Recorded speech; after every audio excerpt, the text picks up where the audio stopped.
pala sir, maraming lalo salamat Panginoon sa binigay mo na talento. Aking paparinig sa lahat ng maraming tao. Hindi ko kakaya Panginoon ang binigay mo na talento.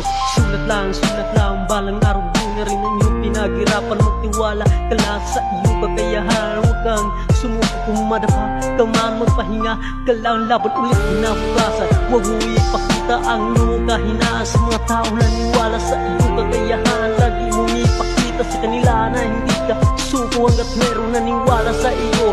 Salamat na andyan kayo para suportahan niyo ako sa pag-abot sa pangarap ko. Kahit na ano mangyari, hindi pa rin ako magbabago.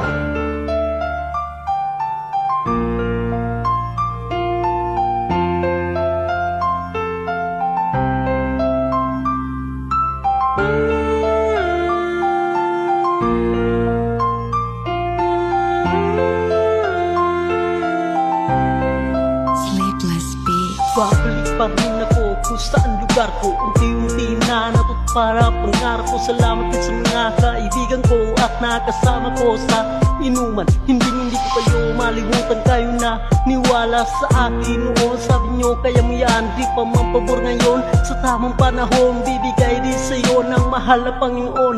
Kaya nagpatuloy pa rin ako dahil sa inyong suporta. Pagkatapos na trabaho, sulat naman ang talata hanggang meron mapala. Hahanap ako ng magandang balita para magpatuloy sa akin. Simula paparinig ko sa aking mga kababata kung maganda bang aking ginawa. Dito ko dinala ng tadhana, alam ng Diyos dito ko magiging masaya.